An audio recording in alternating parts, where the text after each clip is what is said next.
Magic academy का ये पहला लेसन है। टीचर मैजिक और माना यूसेज की बारीकियां समझाती हैं और तुरंत प्रैक्टिस पर आ जाती हैं। वो स्टूडेंट से अपने स्टाफ्स उठाने और अपनी मैजिक पावर इकट्ठा करने को कहती हैं। उन्हें लाइट की एक इमेज इमेजिन करनी है और सबसे सिंपल इनकैंटेशन चिल्लाना है, लाइट। वो उन्हें तब तक कोशिश करने को कहती हैं जब तक उनका माना खत्म न हो जाए। कुछ ही कोशिशों के बाद कई स्टूडेंट्स पूरी तरह एग्जॉस्टेड हो जाते हैं। टीचर को इससे कोई हैरानी नहीं होती। भले ही लाइट स्पेल सबसे आसान हो, लेकिन नए स्टूडेंट्स को इसे सही से कास्ट करने में कम से कम 8 महीने की प्रैक्टिस लगती है। वो उन्हें फिर से कोशिश करने को कहती हैं।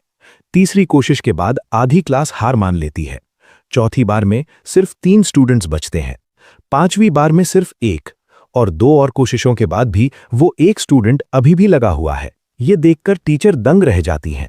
उसने 7 बार ट्राई किया है और फिर भी उसका माना बचा हुआ है, जबकि बड़े माना पूल्स वाले स्टूडेंट्स भी 5वीं कोशिश के बाद खाली हो जाते हैं। वो उसे आगे बुलाती हैं और उसका हाथ पकड़ती हैं। जैसे ही वो उसे छूती हैं, वो सुन्न पड़ जाती हैं। वो जो महसूस कर रही हैं, वो सिर्फ टैलेंट नहीं है, ये माना का एक महासागर है, एक ऐसा एंडलेस सी जो इतना विशाल है कि एक एक्सपीरियंस्ड मेज भी उसकी गहराई नहीं नाप सकता। एक पल के लिए उन्हें सच में ऐसा लगता है जैसे वो डूब रही हों। एक फर्स्ट ईयर स्टूडेंट के पास ऐसी चीज कभी नहीं होनी चाहिए। उसके माना रिजर्व्स उन ऊंचाइयों पर हैं जहां पहुंचने में मेजेस को अपनी पूरी जिंदगी लग जाती है। उसका नाम लाय हान है। अपनी पिछली जिंदगी में वो कुछ खास नहीं था, बस मॉडर्न जापान का एक साधारण यूनिवर्सिटी स्टूडेंट, थका हुआ, परेशान और बेरहम प्रोफेसर्स के नीचे पढ़ाई के बोझ तले दबा हुआ। जिस दिन वो आखिरकार ग्रेजुएट हुआ, उसे लगा कि उसका दुख खत्म हो गया। लेकिन उसी पल एक ट्रैफिक एक्सीडेंट में उसकी मौत हो गई। पर मौत अंत नहीं थी। लाय हान की आंखें एक दूसरी दुनिया में खुलीं, एक ऐसी कठोर और निर्दयी जगह जहां मैजिक का वजूद है और पावर ही सब कुछ तय करती है। उसका पुनर्जन्म वार्डनस फैमिली में हुआ, जो एम्पायर की सबसे खौफनाक मेज ब्लड लाइन्स में से एक है। एक ऐसा खानदान जो डरावनी अफवाहों, एंशिएंट स्पिरिट्स, ड्रैगन्स और उन मेजेस से घिरा है जिन्होंने कभी पूरे के पूरे शहरों को नक्शे से मिटा दिया था। लेकिन लाय हान इस खानदान का चोजन एयर नहीं था। इस फैमिली में सिर्फ पहले बच्चे को ही सब कुछ मिलता है, बाकी सबको अपने दम पर सरवाइव करना पड़ता है। दूसरे प्रोडिजीज की तरह लाय हान ने कभी शोहरत या दुनिया जीतने के सपने नहीं देखे। अपनी पिछली जिंदगी की तकलीफों के बाद वो सिर्फ एक चीज चाहता था, एक सुरक्षित, स्टेबल और शांत जिंदगी।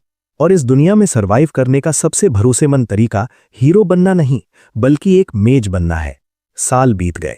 लाय हान ने अपनी बॉडी को ट्रेन किया, अपने अनुशासन को धार दी और आने वाले खतरों के लिए खुद को तैयार किया। ये जानते हुए भी कि जादू कितना घातक हो सकता है, फिर भी उसने इसी रास्ते को चुना। आखिरकार उसकी राह उसे उस सबसे डरावनी जगह ले आई जहां कोई युवा मेज कदम रख सकता है, इंपीरियल मैजिक एकेडमी, आइन रोगार्ड। ये एक ऐसा मैजिक स्कूल है जहां स्टूडेंट्स भूखे मरते हैं, जहां फेल होने का मतलब मौत हो सकता है और जहां का हेडमास्टर खुद एक लिच है। और अब वो यहां खड़ा है, एकेडमी के गेट्स के सामने, उन सैकड़ों नए स्टूडेंट्स के साथ जो अंदर जाने के लिए बेताब हैं। एकेडमी के गेट्स खुलते हैं, एक गहरी और रौबदार आवाज गूंजती है जो नए आने वालों को इडियट्स कहती है और चेतावनी देती है कि आइन रोगार्ड में दिखने वाली हर चीज एक इल्यूजन है। लाय हान एक जबरदस्त मैजिकल प्रेशर महसूस करता है और पहचान जाता है कि ये बोलने वाला और कोई नहीं बल्कि स्कूल का कुख्यात हेडमास्टर है। हेडमास्टर के ऑरा से अपनी जगह पर जमे हुए स्टूडेंट्स उसे उन लोगों का मजाक उड़ाते हुए सुनते हैं जिन्होंने रूल्स को इग्नोर किया और एक्स्ट्रा सामान या नौकर साथ ले आए। बिना किसी हिचकिचाहट के हेडमास्टर एक पोर्टल क्रिएट करता है जो सारे प्रतिबंधित सामान और लोगों को वैक्यूम की तरह खींच लेता है। फिर वो स्टूडेंट्स को मैट्रिकुलेशन के लिए मेन बिल्डिंग में जाने का ऑर्डर देता है। जैसे जैसे दिन आगे बढ़ता है, हेडमास्टर की पहचान एक लिच के रूप में कंफर्म हो जाती है। अब आइन रोगार्ड में अपने सफर की शुरुआत में खड़ा लाय हान अनिश्चित है कि आगे क्या होगा, क्योंकि भविष्य में डरावने चैलेंजेस आने वाले हैं। स्कूल की मेन बिल्डिंग के अंदर कोई लाय हान को पुकारता है और पूछता है कि क्या वो सच में वार्डनस फैमिली से है। बिना कोई जवाब दिए लाय हान पीछे मुड़ता है और मशहूर मैकिन मेज फैमिली की खूबसूरत योनर मैकिन को देखता है, जो अपना परिचय दे रही है। औपचारिकता के बाद लाय हान पूछता है कि उसे क्या चाहिए। वो बताती है कि प्रिंस उससे मिलना चाहते हैं। प्रिंस? लाई हान उस बेवकूफ दिखने वाले ब्लॉन्ड लड़के की तरफ देखता है जो उसे देखकर झेंपते हुए मुस्कुरा रहा है। पहले ही दिन आइनरोगार्ड में होने वाली भयंकर नेटवर्किंग के बारे में जानते हुए लाई हान के लिए इस प्रिंस को सीरियसली लेना मुश्किल है। वैसे भी उसने सुना है कि एम्परर के 100 से भी ज्यादा बच्चे हैं। अगर ये लड़का पहला वारिस नहीं है तो इसकी हालत लाई हान से बेहतर नहीं है। एम्परर ने अपनी छोटी संतानों को सपोर्ट करने से मना कर दिया है, जिससे प्रिंस की स्थिति और भी कमजोर हो जाती है। योनर उसे ख्यालों से बाहर निकालती है और पूछती है कि वो उनके साथ आ रहा है या नहीं। जाने से पहले लाई हान 2 स्टूडेंट्स को अपना और योनर का मजाक उड़ाते हुए सुनता है कि वे एक अनजान प्रिंस की बेबी सिटिंग कर रहे हैं। दुश्मन बनाने से बेहतर दोस्त बनाना समझते हुए लाई हान योनर से हाथ मिलाता है और प्रिंस के पीछे चलने को तैयार हो जाता है। जल्द ही वे साम्राज्य के 97वें प्रिंस ग्यानदो से मिलते हैं, या यूं कहें कि खुद को 97वां कहने वाले प्रिंस से, जो असल में 101वें नंबर पर है। बातचीत के दौरान लाई हान का ध्यान भटक जाता है, लेकिन ज्ञानदो के टोकने पर वो वापस आता है। ज्ञानदो दूसरे स्टूडेंट की शिकायत कर रहा है जिसने उसका ऑफर ठुकरा दिया था। उसे बच्चाना समझते हुए भी लाई हान उसकी ईगो को पंप करके खुश रखता है, लेकिन ज्ञानदो के जवाबों से उसकी इमैच्योरिटी और असुरक्षा साफ झलकती है। हद तो तब हो जाती है जब ज्ञानदो को जलन होने लगती है जब वो दूसरे स्टूडेंट को आर्डिनाट से बात करते देखता है, जो राजसी खानदान की 44वीं प्रिंसेस है। ज्ञानदो के बल खिलाफ आर्डिनाट से राजसी शालीनता और ग्रेस झलकती है। ज्ञानदो लाई हान से उस स्टूडेंट को धमकाने के लिए कहता है, लेकिन लाई हान उसे एक सच्चे नोबल की तरह बर्ताव करने और बुलिंग से बचने की सलाह देता है। वो उसे 2 ऑप्शन देता है, या तो उन्हें माफ कर दो या उन्हें एक ड्यूएल के लिए चैलेंज करो। ये समझकर कि ड्यूएल कितना खतरनाक हो सकता है, ज्ञानदो अपनी सौतेली बहन आर्डिनाट को माफ करने का फैसला करता है। बाद में योनर ली हान को गैंडो का सिर थपथपाते हुए देखती है और उसकी तारीफ करती है कि वो प्रिंस की बकवास झेल पा रहा है। ली हान पूछता है कि वो उसकी देखभाल क्यों कर रही है। इससे पहले कि वो जवाब दे पाती, हेडमास्टर लिच अचानक प्रकट होता है और सबका ध्यान खींचता है।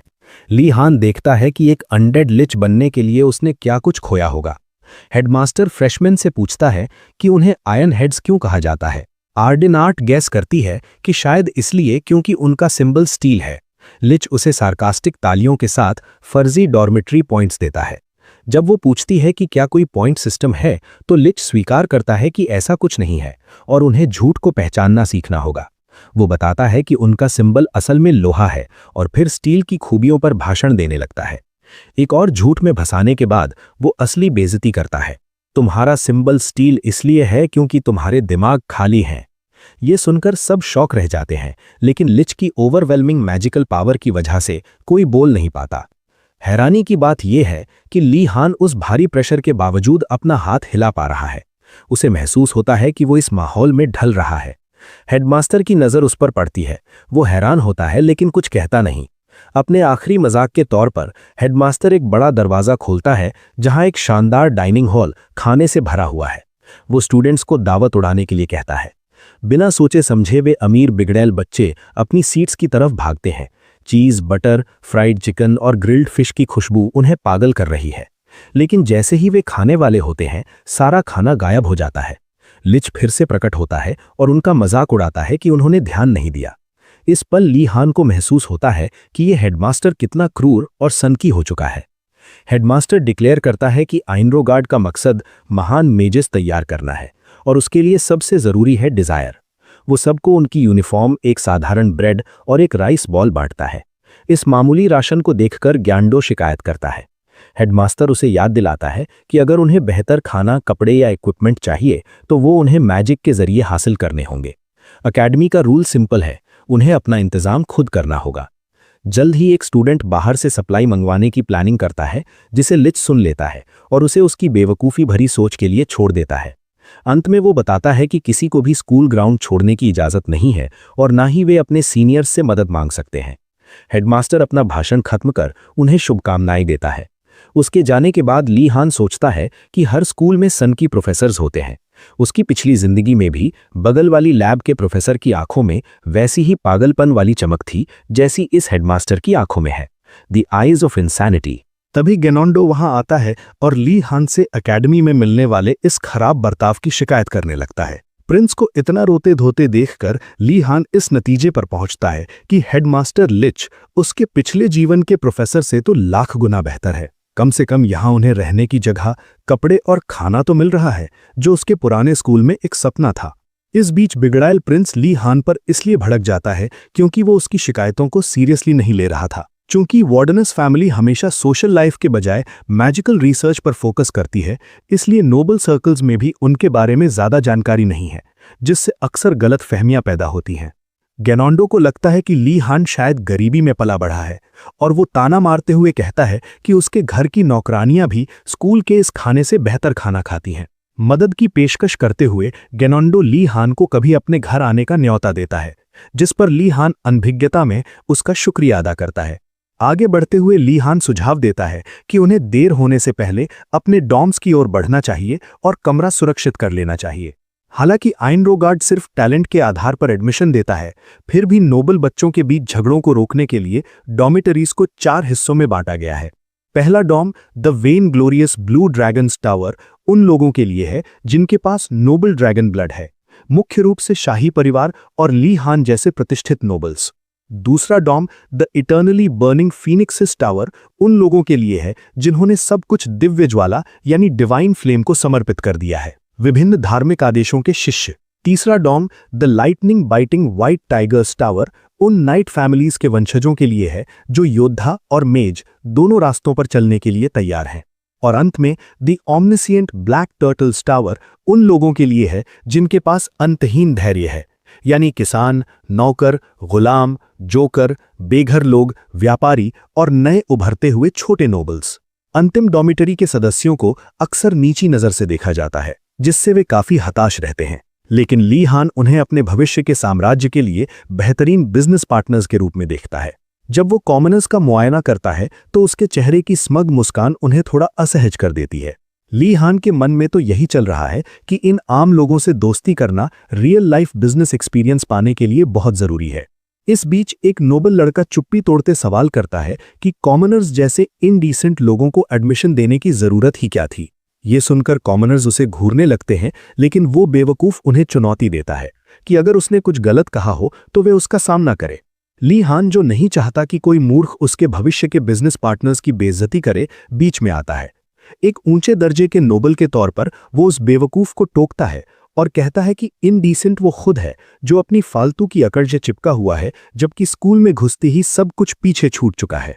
ली हान का ये जवाब आसपास के लोगों का दिल जीत लेता है और सब उसकी तारीफ करते हैं। माहौल सेट होने पर ली हान अपने नए साथियों से परिचय करने की तैयारी करता है, लेकिन जैसे ही कॉमनर्स को पता चलता है कि वो वार्डनस फैमिली से है, वे तुरंत डर जाते हैं और एक दूसरे को चेतावनी देते हैं कि उसकी आंखों में ना देखें। अफवाहें हैं कि वार्डनस परिवार प्राचीन आत्माओं का वंशज है और उनके कुल पिता एक ड्रैगन है जो उन्हें आतंकित कर देता है। ली हान उनके इस रिएक्शन से पूरी तरह कंफ्यूज हो जाता है। तभी योनर उसके पास आती है और एक अच्छा नोबल होने के लिए उसकी तारीफ करती है। ली हान उससे पूछता है कि क्या वो उसे डरावना दिखता है। उसे दिलासा देते हुए योनर कहती है कि ऐसा नहीं है, बल्कि उसमें एक नोबल का गरिमामय आभास है। ली हान को अंदाजा भी नहीं है कि उसका परिवार कितना कुख्यात है। इससे पहले कि वो इस पर सोचे, गैंडो उसे और योनर को पुकारता है और शिकायत करता है कि उसके नए बॉडीगार्ड्स ने उसे एक प्रिंस को अकेला छोड़ दिया है। जब वे प्रिंस के पास लौटते हैं तो ली हान योनर से पूछता है कि वो इस बेवकूफ की बेबी सिटिंग क्यों कर रही है। जवाब में योनर बताती है कि ये सब वो गैंडो की मां की वजह से कर रही है। एक फ्लैशबैक में पता चलता है कि बरसों पहले एक रॉयल बैंक्वेट में योनर ने गलती से उनकी ड्रेस पर जूस गिरा दिया था। उसे लगा कि सजा मिलेगी, लेकिन गैंडो की मां ने दया दिखाते हुए उसका हाल पूछा। वे इतनी अमीर हैं कि वे योनर को सिर्फ अपने बेटे का दोस्त होने के नाते अच्छा खासा भत्ता देती हैं। ली हान तुरंत समझ जाता है कि उसे भी गैंडो का दोस्त बन जाना चाहिए ताकि उसकी मां की नजरों में जगह बना सके। जब वे डॉम पहुंचते हैं तो ली हान उसकी विशालता देखकर हैरान रह जाता है। स्कूल होने के बावजूद वहां एक झील, जंगल और सर्वाइवल के लिए जरूरी हर चीज मौजूद है। सीन का आनंद लेते हुए वे कुछ स्टूडेंट्स को रास्ता भटकने की बात करते सुनता है। योनर स्वीकार करती है कि वो भी कंफ्यूज्ड है, क्योंकि यही रास्ता डॉम की तरफ जाना चाहिए था। ली हान अभी कुछ समझ पाता तभी उनके सामने कुछ ऐसा प्रकट होता है जिसे देखकर उसकी भी हालत खराब हो जाती है। जांच पड़ताल करने पर पता चलता है कि नोबल स्टूडेंट्स के सामने अचानक एक छोटी और साधारण सी बिल्डिंग खड़ी हो गई है, जिसे देख सब दंग रह जाते हैं। बिगड़ैल बच्चों का स्वघोषित सुपरवाइजर गैंडो कहता है कि ये तो उसके नौकरों के क्वार्टर से भी छोटी है। ली हान समझ जाता है कि इतने लोगों को यहाँ एडजस्ट करना मुश्किल होगा। जैसे ही वो योनर और गैंडो के साथ अंदर कदम रखता है, वहां का मैजिकल प्रेशर बदल जाता है और पलक झपकते ही उसके आसपास के सब लोग गायब हो जाते हैं। ली हान खुद को संभालते हुए समझने की कोशिश करता है कि क्या हुआ। अचानक एक आवाज उसे यंग मेज कहकर ग्रीट करती है और पूछती है कि वो कहाँ जाना चाहता है। ली हान भाप जाता है कि ये डॉर्मेट्री असल में एक मैजिक टावर है। आवाज ली हान के जल्दी ढल जाने की तारीफ करती है और बताती है कि अभी वो सिर्फ अपने कमरे और फ्रेशमैन स्टील कॉमन रूम तक जा सकता है। ली हान बाकी जगहों के बारे में पूछता है तो जवाब मिलता है कि दूसरी जगहों के नाम जानकर और शर्तें पूरी करके वहां जाया जा सकता है, पर अभी हेडमास्टर ने इस पर रोक लगा रखी है। हेडमास्टर की एक और पाबंदी से चिढ़कर ली हान वॉइस सिस्टम को अपने कमरे में ले जाने का ऑर्डर देता है। कमरे में सेटल होने के बाद वो अबाउट एनरोगार्ड नाम की किताब पढ़ता है और समझ जाता है कि ये पूरे स्कूल में एकमात्र अनिवार्य सब्जेक्ट क्यों है। नियमों के मुताबिक हर फर्स्ट ईयर स्टूडेंट को 1 महीने तक सभी क्लासेस लेनी होंगी। उसके बाद ही वे अपने मनपसंद सब्जेक्ट्स चुन सकते हैं। पन्ने पलटते हुए उसे हेडमास्टर ओसू गोंडलेस का एक प्रेरणादायक कोट दिखता है, जिससे उसे लगता है कि ये आदमी उतना सख्त नहीं है जितना दिखता है। उसे एनरोगार्ड अपने पिछले जीवन की ग्रेड स्कूल की तुलना में काफी आसान लगता है। इस बीच बाकी स्टूडेंट्स अपने खाली और अजीब कमरों को देखकर अस्तित्व के संकट से जूझ रहे हैं। नियम समझने के बाद ली हान कॉमन रूम जाता है ताकि जान सके कि बाकी लोग कौन से क्लासेस ले रहे हैं। वहां वे योनर के साथ बैठता है। योनर उत्साह के साथ बताती है कि वो एल्केमी सीखना चाहती है ताकि स्कूल के बाद अपनी वर्कशॉप खोल सके और शाही महल को सामान सप्लाई कर सके। ली हान उसकी महत्वाकांक्षा की तारीफ करता है तो वो उसे भी साथ आने को कहती है। ली हान उसे हतोत्साहित नहीं करना चाहता, इसलिए सावधानी से समझाता है कि एल्केमी का बिजनेस आसान नहीं है और उसे सोचना पड़ेगा। साम्राज्य में ऐसे काम के लिए बहुत ही कट थ्रोट टैक्टिक्स की जरूरत होती है और ली हान अपनी जिंदगी मुश्किल नहीं बनाना चाहता। वो स्टेबल सब्जेक्ट्स पर फोकस करना चाहता है। योनर उसके इंटरेस्ट्स पूछती है तो वो सोच समझकर जवाब देता है। उसका असली गोल कम कंपटीशन वाले सब्जेक्ट्स लेकर अच्छे ग्रेड्स पाना और अंततः महल में एक सरकारी अफसर यानी सिविल सर्वेंट बनना है। योनर को अपनी बोरिंग योजना बताकर वह उसे निराश नहीं करना चाहता, इसलिए वह कहता है कि वह 1 महीने तक सारी क्लासेस लेने के बाद ही कोई फैसला करेगा। तभी ज्ञानो चेहरे पर खौफ लिए उनकी तरफ भागता हुआ आता है और मदद मांगता है, क्योंकि उसे लगता है कि उसके खाली कमरे में कोई घुस गया है। उसकी बेतुकी चीखें सुनकर योनर और ली हान उस मूर्ख को इग्नोर करते हैं और अपनी चर्चा जारी रखते हैं। अगले दिन ली हान और उसके क्लासमेट्स अपनी पहली क्लास में शामिल होते हैं, जहां उन्हें बेसिक्स ऑफ मैजिक समझना है। ये फर्स्ट ईयर के लिए एक अनिवार्य विषय है और हर डॉर्मेट्री के लिए इसकी क्लासेस अलग-अलग होती हैं। क्लासरूम के रास्ते में ली हान देखता है कि बाकी स्टूडेंट्स काफी उदास और थके हुए दिख रहे हैं। वह योनर से इसका कारण पूछता है तो वह बताती है कि ज्यादातर लोग भूखे हैं और बिस्तर आरामदायक न होने की वजह से ठीक से सो नहीं पाए हैं। ली हान को ये सुनकर हैरानी होती है कि क्या स्थिति सच में इतनी खराब है। उसे अपने ग्रेड स्कूल का एक पल याद आता है जब उसके दोस्त ने पूरे दिन के खाने के तौर पर उसे एक प्रोटीन बार दिया था। उस वक्त उनका शेड्यूल इतना टाइट था कि ब्रेक लेना मुमकिन नहीं था और प्रोटीन बार खाना ही सामान्य बात थी। एक बार उसके दोस्त ने वादा किया था कि शेड्यूल खत्म होने पर प्रोफेसर्स उन्हें शानदार दावत देंगे, जिस पर ली हान ने मजाक में कसम खाई थी कि अगर दावत में सिर्फ रेमिन निकला तो वह उसे जान से मार देगा। जाहिर है अंत में उन्हें वही पुराने कप नूडल्स और ट्रायंगुलर किम्बाप ही मिले थे। अगर वह उस नर्क से बच निकला था तो यह स्थिति उसके लिए बच्चों का खेल थी। आखिरकार स्टूडेंट्स क्लासरूम पहुंचते हैं। उन्हें राहत मिलती है कि कमरा पहली मंजिल पर ही है, लेकिन जैसे ही वे दरवाज़ा खोलते हैं उनके होश उड़ जाते हैं। पोडियम पर साफ सुथरे कपड़े पहने एक ट्रोल खड़ी थी। ट्रोल्स अपनी क्रूरता और हिंसक व्यवहार के लिए बदनाम हैं, इसलिए उन्हें एक टीचर के रूप में देखना सबकी उम्मीदों से परे था। बिना किसी हिचकिचाहट के वह ट्रोल सबका स्वागत करती है और उन्हें बैठने के लिए कहती है। वह अपना परिचय गार्सिया किम के रूप में देती है और बताती है कि वह एक हाफ ट्रोल है। वह स्टूडेंट्स को यकीन दिलाती है कि डरने की कोई बात नहीं है। वह लोगों को तब तक नहीं खाती जब तक उसे बहुत तेज भूख न लगी हो। हालांकि गार्सिया सिर्फ मजाक कर रही थी, पर स्टूडेंट्स एक पल के लिए इसे सच मान लेते हैं। अपनी गलती का एहसास होने पर वह मजाक बंद करती है और लेक्चर शुरू करती है। वह समझाती है कि यहाँ सीखी गई मैजिक स्किल्स उनके वयस्क होने तक व्यावहारिक नहीं होंगी क्योंकि जादू स्वभाव से खतरनाक है। लेकिन स्टील उपनाम के इन भविष्य के मगेज के लिए उसके लेक्चर्स बुनियादी सिद्धांतों यानी फंडामेंटल्स को समझने और अपने अनुकूल तत्व की पहचान करने में मदद करेंगे। वह उनका कॉम्पस यानी मार्गदर्शक बनने का वादा करती है और क्लास से अपना पहला सवाल पूछती है, मैजिक क्या है? टीचर की चहेती स्टूडेंट आर्डनाट खड़ी होकर आत्मविश्वास से जवाब देती है। गार्सिया उसकी तारीफ करती है और विस्तार से समझाती है कि मैजिक असल में उन ओरिजिन्स से जादुई शक्ति और माना उधार लेने की प्रक्रिया है। स्कूल में एडमिशन पाने वाले हर व्यक्ति में मैजिक पावर को महसूस करने की क्षमता होनी चाहिए। सबसे जरूरी बात यह है कि जादू का इस्तेमाल करने के लिए जागरूकता काफी नहीं है, इसके लिए मैजिक और माना पावर का सटीक संयोजन चाहिए। वह आगे बताती है कि जादू अक्सर मंत्रों, सामग्रियों या इशारों पर निर्भर करता है, लेकिन इसका असली केंद्र व्यक्ति की इच्छा शक्ति है। अपनी बात संक्षिप्त करते हुए गार्सिया सबको खड़ा होने और खुद जादू ट्राई करने को कहती है। वो उन्हें अपने स्टाफ्स निकालने और मैजिक पावर इकट्ठा करने का निर्देश देती है। वो सलाह देती है कि रोशनी, लाइट की इमेज इमेजिन करते हुए अपनी शक्ति पर नियंत्रण बनाए रखें। योनर के लिए इसे कंट्रोल करना किसी जंगली घोड़े को काबू करने जैसा चुनौतीपूर्ण लग रहा था। गार्सिया उन्हें एक छोटा सा मंत्र चिल्लाने को कहती है, ओ लाइट।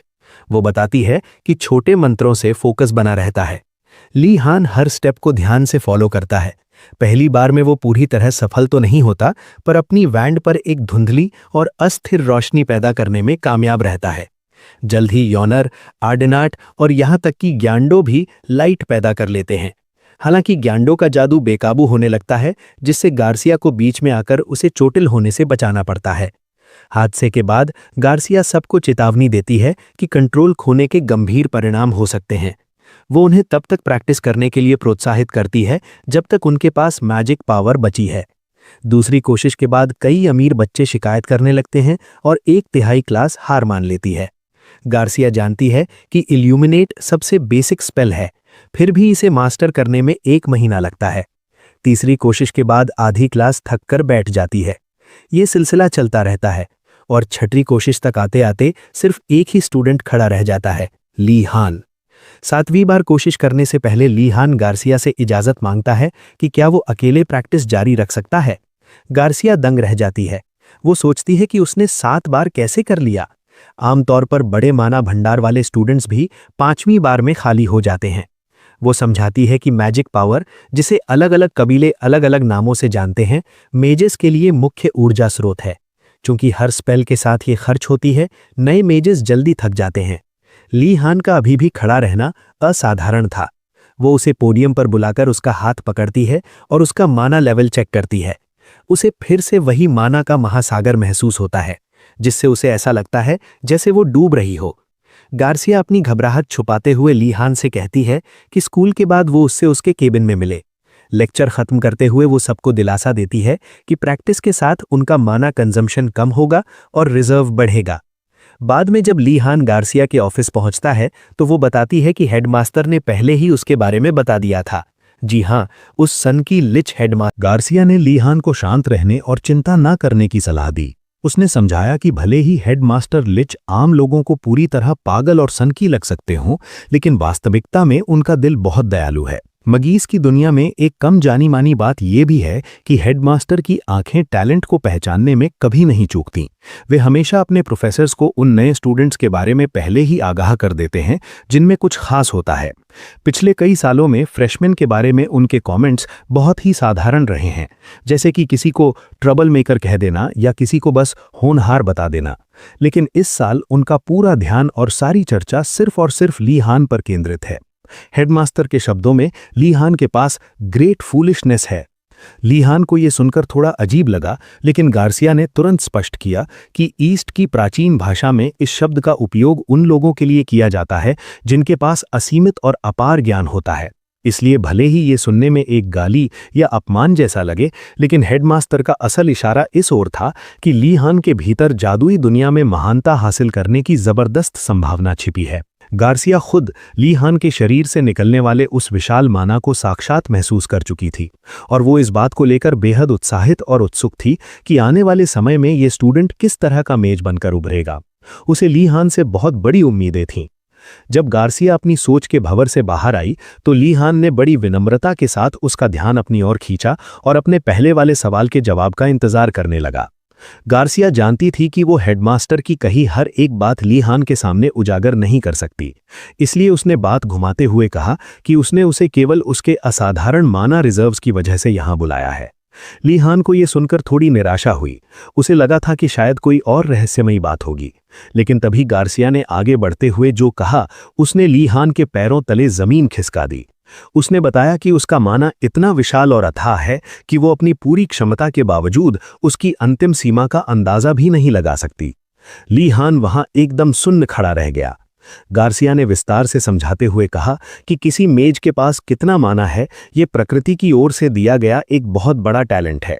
जिन मेजेस के पास जन्मजात माना कम होता है उन्हें उसे बढ़ाने के लिए उम्र भर संघर्ष करना पड़ता है, जबकि जिनके पास ये प्रचुर मात्रा में होता है वो काफी बेफिक्र रह सकते हैं। ये सुनकर ली हान के चेहरे पर एक चमक आ गई। उसे लगा कि अब उसका आगे का रास्ता बहुत आसान होने वाला है, लेकिन तभी गार्सिया ने एक ठंडी आह भरी और उसकी इस ताकत को दुर्भाग्यपूर्ण करार दे दिया। ली हान ने चौंक कर पूछा कि इसका क्या मतलब है। गार्सिया ने गंभीरता से समझाया कि जरूरत से ज्यादा माना होना अपने आप में एक बहुत बड़ी समस्या है। एक मेज के लिए माना का बड़ा भंडार होना फायदेमंद तो है, लेकिन जब यह भंडार जरूरत से ज्यादा बढ़ जाता है तो उसे कंट्रोल करना नामुमकिन के बराबर हो जाता है। उसने एक उदाहरण दिया। एक गिलास में भरे पानी को संभालना बहुत आसान है, लेकिन अगर तुम्हें एक विशाल समुद्र के पानी को मैनेज करने को कहा जाए तो तुम क्या करोगे? समुद्र को काबू करना लगभग असंभव है। संक्षेप में कहें तो माना कंट्रोल, जो एक मेज के लिए सबसे महत्वपूर्ण और अनिवार्य स्किल है, ली हान के लिए उसे मास्टर करना दुनिया का सबसे कठिन काम होने वाला था। ये कड़वी सच्चाई जानकर लाई हान गहरे अवसाद और निराशा में डूब गया। उसे लगा कि उसकी सारी उम्मीदें चकनाचूर हो गई हैं, लेकिन गार्सिया के पास एक अस्थायी समाधान तैयार था। उसने अपनी मेज से एक विशेष ब्रेसलेट निकाला और उसे लाई हान की दाईं कलाई पर मजबूती से बांध दिया। उसने निर्देश दिया कि वो इसे कभी ना उतारे। ये जादुई ब्रेसलेट उसके शरीर से निकलने वाले अतिरिक्त माना को सोखता रहेगा और उसे फिलहाल के लिए नियंत्रण में रखेगा। राहत की सांस लेते हुए लाई हान ने अपनी समस्या को पहचानने और उसका समाधान देने के लिए गार्सिया का दिल से शुक्रिया अदा किया। जब वो जाने ही वाला था तो गार्सिया ने उसे एक आखिरी सलाह दी। उसने कहा कि वो अधिक से अधिक और अलग अलग प्रकार के जादुई मंत्रों का अभ्यास करे ताकि उसका विशाल माना खर्च होता रहे और वो उसे काबू में रखने की आदत डाल सके। उसने सुझाव दिया कि वो अकेले में प्रैक्टिस करे, क्योंकि उसका माना भंडार इतनी जल्दी खाली नहीं होगा। अंत में उसने मजाक में उसे ब्रेक अ लेग कहा। लाई हान घबराहट के साथ मुस्कुराया, अपनी टीचर का अभिवादन किया और गलियारे की ओर बढ़ गया। उसके मन में अपने भविष्य को लेकर अब एक अजीब सा डर और बेचैनी थी। अपनी पहली साल की पढ़ाई में अव्वल आने के इरादे से उसने अपने दोस्तों से बात की और उनसे उनके पसंदीदा विषयों के बारे में पूछा। योनर ने दृढ़ता के साथ कहा कि वो एल्केमी के साथ ही आगे बढ़ेगी और उसने बाकी सबको भी अपने साथ आने का न्योता दिया। लेकिन तभी वो अहंकारी और बिगड़ैल प्रिंस ग्यांडो बीच में आ गया। उसने योनर का मजाक उड़ाते हुए कहा कि एल्केमी जैसा विषय तो केवल नौकरों और सेवादारों के लिए शोभा देता है। उसने एल्केमी के बारे में कुछ और अपमानजनक बातें कहीं, जिससे योनर का चेहरा गुस्से से लाल हो गया। उसने अपना मुट्ठा भींचा और लाई हान से शांत स्वर में कहा कि वो बस एक तरफ हट जाए। लाई हान समझ गया कि अब कुछ बड़ा होने वाला है, इसलिए वो चुपचाप पीछे हट गया। इससे पहले कि ग्यांडो अपनी अगली लाइन पूरी कर पाता, योनर ने एक बिजली जैसी रफ्तार के साथ उसे एक जोरदार मुक्का जड़ दिया। प्रिंस दर्द से कराहा उठा, लेकिन योनर यही नहीं रुकी। उसने उसे साफ शब्दों में चेतावनी दी कि अब अगर उसे चोट लगी तो वो उन नौकरों यानी एल्केमिस्ट्स की बनाई हुई हीलिंग पोशंस लेने के लिए अस्पताल के चक्कर न काटे। लाई हान ने योनर के साहस और उसके पंच की दिल खोलकर तारीफ की। फिर वे दोनों अपनी पहली alchemy class, basic alchemy understanding की ओर बढ़ गए। रास्ते में लाई हान ने थोड़ा चिंतित होकर पूछा कि क्या एक प्रिंस को इस तरह मारना ठीक था। योनर ने बड़े आत्मविश्वास के साथ जवाब दिया कि अगर वो कल सुबह उससे माफी मांग लेगी तो सब कुछ फिर से सामान्य हो जाएगा। लाई हान समझ गया कि योनर को इस तरह की स्थितियों से निपटने का पुराना अनुभव है। जैसे ही वे क्लास की जगह पर पहुंचे, वे उन्होंने देखा कि वहां पहले से ही बहुत भीड़ है, जिसमें ज्यादातर स्टूडेंट्स ब्लैक टर्टल टावर से थे। लाइहेन ने गौर किया कि वहां मौजूद कॉमनर्स उसे या तो खौफनाक नजरों से देख रहे थे या फिर नफरत भरी नजरों से। उसने तय किया कि वो फिलहाल शांत रहेगा, क्योंकि बहुत ज्यादा दोस्ती दिखाने से मामला बिगड़ सकता था। तभी वहां प्रोफेसर का आगमन हुआ। स्टूडेंट्स को उम्मीद थी कि कोई और सनकी और डरावना टीचर आएगा, लेकिन वहां एक बहुत ही साधारण दिखने वाला ड्वार्फ खड़ा था। उन्होंने अपना परिचय प्रोफेसर उरुगुलम गुमदर के रूप में दिया। प्रोफेसर ने क्लास की शुरुआत ही एक सवाल से की, आखिर ये क्लास बिना मेज कुर्सियों के बाहर खुले में क्यों हो रही है? हमेशा की तरह आर्डेनाट यानी टीचर्स पेट ने अपना हाथ ऊपर उठाया और बड़े आत्मविश्वास से कहा कि यह प्रकृति के माना को महसूस करने के लिए है, क्योंकि एक एल्केमिस्ट को प्राकृतिक शक्तियों को समझना पड़ता है। लेकिन प्रोफेसर उरुगुलम ने उसे तुरंत गलत ठहरा दिया। तभी उनकी नज़र ली हान और योनर पर पड़ी, जो आपस में फसफुसा रहे थे। प्रोफेसर ने ली हान से उसका विचार पूछा। ली हान ने बहुत ही व्यवहारिक यानी प्रैक्टिकल जवाब दिया, शायद इसलिए क्योंकि यह जगह मटेरियल्स और कच्चा माल इकट्ठा करने के लिए सबसे उपयुक्त है। प्रोफेसर उसकी इस तर्कसंगत सोच से बहुत प्रभावित हुए और उसकी तारीफ की, जिससे आर्डेनाट का चेहरा गुस्से से तमतमा गया। ली हान ने मन ही मन प्रोफेसर से प्रार्थना की कि वे उसे आर्डेनाट का प्रतिद्वंदी ना बनाएं। प्रोफेसर उरुगुलम ने आगे समझाते हुए कहा कि एल्केमी के लिए टैलेंट या जटिल माना कंट्रोल से कहीं ज्यादा जरूरी है मटेरियल्स गैदरिंग यानी सामग्री जुटाने की कला। आर्डेनाट ने इस पर आपत्ति जताई कि वे मटेरियल्स खरीद भी सकते हैं या दूसरों से मंगवा सकते हैं, तो इसे खुद सीखना क्यों जरूरी है? इस पर प्रोफेसर का गुस्सा फूट पड़ा। उन्होंने उसे आयरन हेड कहते हुए फटकारा और समझाया कि बाजार में मिलने वाले मटेरियल्स पर कभी भरोसा नहीं किया जा सकता। एडवेंचरर्स अक्सर जड़ी बूटियों को इतनी बेरहमी से उखाड़ते हैं कि उनके औषधीय गुण नष्ट हो जाते हैं। इसलिए एक सच्चे एल्केमिस्ट को खुद अपने हाथ गंदे करने पड़ते हैं। उन्होंने सबको एक दुर्लभ जड़ी बूटी डू अर्ब के चित्र वाले जादुई स्क्रोल्स बांटे और आदेश दिया कि वे इसे जंगल से ढूंढ कर लाएं और खाली हाथ वापस ना आएं। ली हान और यूनर ने जड़ी बूटी को पहचान लिया। ये जहर उतारने वाले एंटीडोट्स में इस्तेमाल होती थी।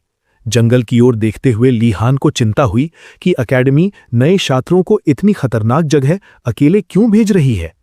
उसने और यूनर ने फैसला किया कि उन्हें अपनी टीम में किसी तीसरे व्यक्ति को शामिल करना चाहिए। राजकुमारी आर्डेनाट के पास तो पहले ही भीड़ लगी थी और ग्यांडो से किसी मदद की उम्मीद करना बेकार था। तभी ली हान की नज़र ब्लैक टर्टल टावर की एक लड़की पर पड़ी। छोटे बाल, मजबूत पैर और हाथों पर पड़े मेहनत के निशान। वो लड़की नीलिया उत्तरी साम्राज्य के कुख्यात शैडो पेट्रोल से थी। वे लोग पहाड़ों और जंगलों में शिकार करने और जासूसी करने में माहिर होते हैं। नीलिया के लिए ये जंगल किसी खेल का मैदान जैसा था। वो अपनी काबिलियत साबित करने के लिए बेताब थी। जैसे ही ली हान की टीम उसके पास पहुंची, नीलिया ने रक्षात्मक मुद्रा अपना ली। उसे लगा कि ये रईस नोबल्स उसका फायदा उठाएंगे और काम होने के बाद उसे बीच जंगल में छोड़ देंगे। लेकिन ली हान ने बहुत ही समझदारी से उसे शांत किया। उसने उसे अकेले जाने के वास्तविक खतरों से आगाह किया। अगर तुम्हारा सामना किसी खूंखार मॉन्स्टर से हो गया या तुम्हें भारी मात्रा में जड़ी बूटियां मिलीं, तो तुम अकेले कैसे संभालोगी? नीलिया को उसकी बातों में दम लगा और यहीं से उनकी इस अजीब लेकिन दिलचस्प टीम की शुरुआत हुई। नीलिया के चेहरे पर अभी भी शक के बादल मंडरा रहे थे, पर जैसे जैसे ली हान उसके मन की बातें एक एक करके डिकोड करने लगा, उसकी आंखें फटी की फटी रह गईं। ली हान ने मुस्कुराते हुए चुटकी ली। देख नीलिया, मुझे पता है तू क्या सोच रही है, पर यकीन मान, अकेले हीरो बनने के चक्कर में यहां सिर्फ गेम ओवर होता है। साथ चलेगी तो फायदे में रहेगी। नीलिया ने एक ठंडी सांस भरी और आखिरकार घुटने टेक दिए। ठीक है भाई, तो जीत गया, पर याद रखना, अगर तूने मुझे चूना लगाने की कोशिश की तो इस जंगल से बाहर जाने का रास्ता तू भूल जाएगा। उसने ठेठ अंदाज में चेतावनी दी। ली हान ने राहत की सांस ली और ग्रुप को आगे बढ़ने का इशारा किया। जंगल के भीतर का नजारा बड़ा ही अजीब था। नीलिया किसी बंदर की तरह एक पेड़ से दूसरे पेड़ पर ऐसी छलांग लगा रही थी जैसे वो जमीन पर चलना भूल गई हो। नीचे से ली हान और योनर उसे हैरत से देख रहे थे। योनर ने ली हान के कान में फुसफुसाते हुए कहा, ओए ली हान, तुझे कैसे पता चला कि यही लड़की हमारे काम आएगी? ये तो किसी जंगली बिल्ली जैसी है। ली हान ने बड़े स्टाइल से जवाब दिया, देख योनेर, इसके पैर की मजबूत मांसपेशियां और इसकी हथेलियों के ये निशान साफ बता रहे हैं कि इसने अपनी आधी जिंदगी शिकार और तीर कमान के साथ गुजारी है। ये कोई आम स्टूडेंट नहीं, मंझी हुई शिकारी है।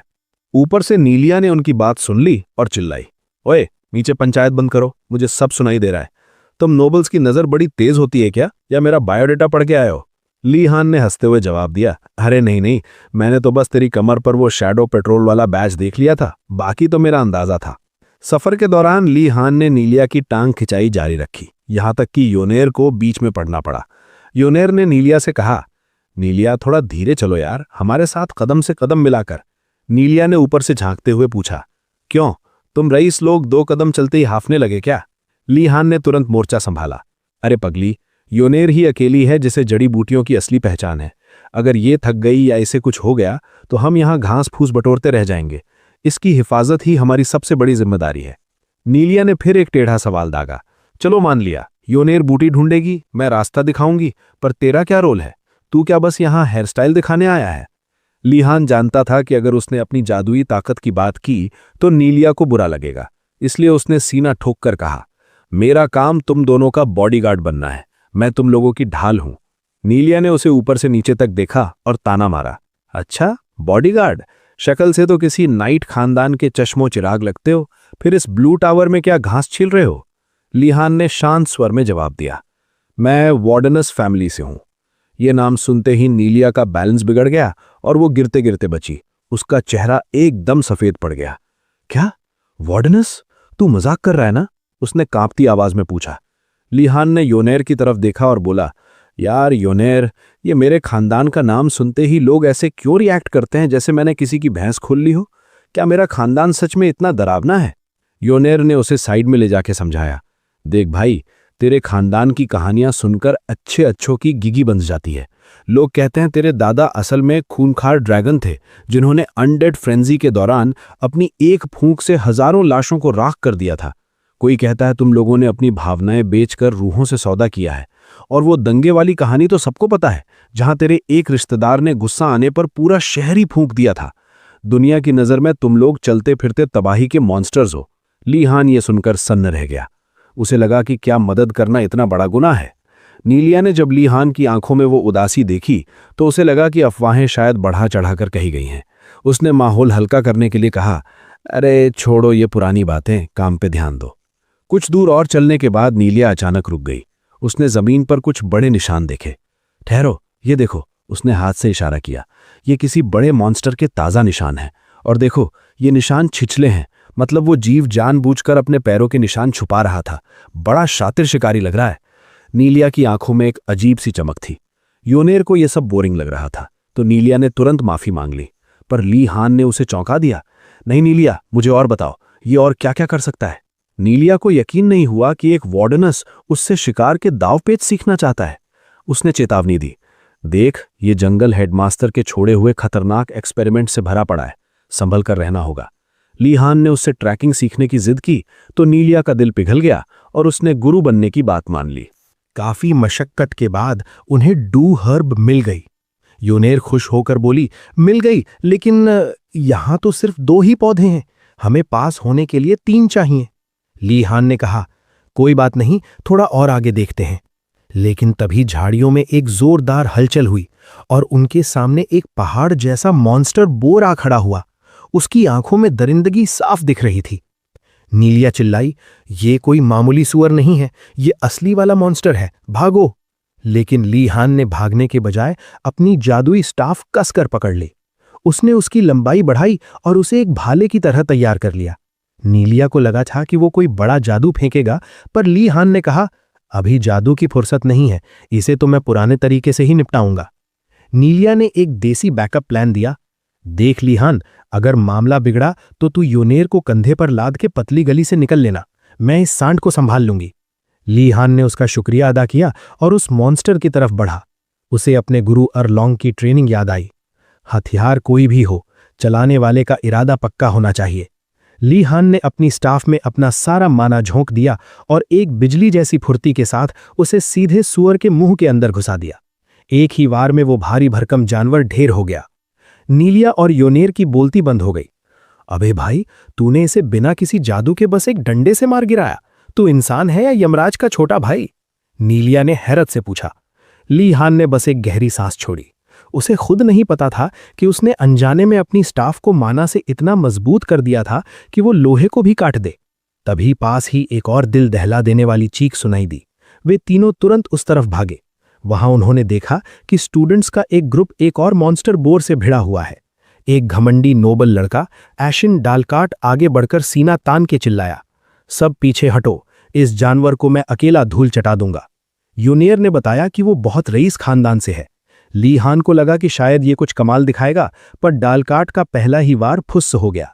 उस मॉन्स्टर ने उसे एक ऐसी टक्कर मारी कि वो हवा में गुब्बारे की तरह उड़कर कई फीट दूर जा गिरा। अब वो खूंखार जानवर सीधा प्रिंसेस आर्डिनाट और बाकी डरे हुए स्टूडेंट्स की तरफ बढ़ रहा था। प्रिंसेस बेचारी अपनी स्टाफ लेकर कांप रही थी। योनेर ने घबराकर ली हान का हाथ पकड़ा और पूछा, ली हान, अब क्या करें? ये तो उसे कच्चा चबा जाएगा। ली हान ने अपनी स्टाफ फिर से घुमाई, एक गहरी सांस ली और ठंडे स्वर में बोला, अब क्या? अब देसी स्टाइल में इसकी सुताई करेंगे। नीलिया, तू दाएं से घेर, मैं सीधे इसके माथे पर वार करता हूं। ली हान अपनी जगह पर अडिग खड़ा था। उसकी पैनी नजरें प्रिंसेस आर्डिनाट के हर मूवमेंट को स्कैन कर रही थीं। उसे समझ आ गया कि प्रिंसेस कोई नौसिखिया नहीं है, वह तो बस शिकारी की तरह सही मौके की ताक में बैठी थी। ली हान ने गौर किया कि जैसे ही उस खूंखार जानवर ने अपनी पूरी ताकत लगाकर प्रिंसेस की ओर दौड़ लगाई, आर्डिनाट ने ठीक उसी नपे तुले पल में अपनी जादुई स्टाफ से एक ऐसा जोरदार वार किया जो सीधा निशाने पर लगा। उस भयानक चोट की वजह से वह खूंखार जानवर दर्द से ऐसा चीखा कि पूरा जंगल कांप उठा और अगले ही पल वह जमीन पर ढेर हो गया। जब धूल शांत हुई और लड़ाई खत्म हुई तो ली हान ने नीलिया की ओर मुड़कर बड़े सम्मान के साथ उसका शुक्रिया अदा किया। उसने कहा, नीलिया, आज तूने मुझे एक बहुत बड़ा सबक सिखाया है। इन जैसे दरिंदों का सामना करते वक्त हवा के रुख का ध्यान रखना कितना जरूरी है, ये आज समझ आया। भाई, तेरी ये सलाह अब से मेरे हर मिशन में काम आएगी। इस शानदार जीत के बाद प्रिंसेस आर्डिनाट ली हान की ओर बढ़ी। उसके चेहरे पर कोई जलन या ईर्ष्या नहीं थी, बल्कि उसने बड़े ही सादगी भरे अंदाज में ली हान और उसकी टीम का शुक्रिया अदा किया कि उन्होंने मौके पर पहुंचकर उसकी टीम को एक बड़ी मुसीबत से बचा लिया। ली हान ने बड़े ही कूल अंदाज में बात को टाल दिया, पर नीलिया ये सब देखकर अपना सिर खुजला रही थी। उसने फुसफुसाते हुए पूछा, अरे ओए ली हान, ये तुम दोनों इतनी भारी भरकल पर फॉर्मल बातें क्यों कर रहे हो? एक ही क्लास के हो तो साला देसी स्टाइल में तू तड़ाक क्यों नहीं करते? क्या नोबल्स को बचपन से ही डिक्शनरी रटा दी जाती है? खैर, आर्डिनाट ने जिद पकड़ ली कि वो ली हान की इस मदद का बदला जरूर चुकाएगी। उसने पूछा, ली हान, बताओ तुम्हें बदले में क्या चाहिए? जो मांगोगे वो मिलेगा। ली हान ने जो जवाब दिया, उसने राजकुमारी के साथ साथ नीलिया और योनेर को भी सन्न कर दिया। उसने बड़े ही मासूम चेहरे के साथ कहा, देख प्रिंसेस, अगर सच में कुछ देना चाहती है तो मुझे बस उन क्लासेस की एक लिस्ट बना के दे दे जिनमें पास होना बच्चों का खेल हो और ग्रेड्स एकदम छप्पर फाड़ के मिले।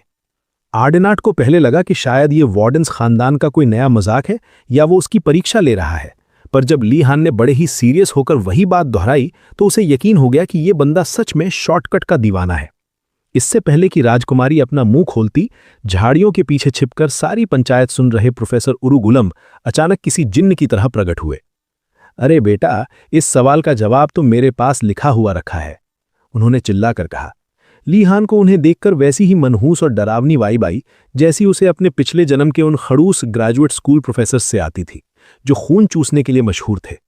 प्रोफेसर उरुगुलम ने ली हान के कंधे पर हाथ रखा और कहा, ली हान, अगर तुझे अपनी जिंदगी आसान बनानी है तो मेरी एल्केमी क्लास ही तेरे लिए मोक्ष का रास्ता है।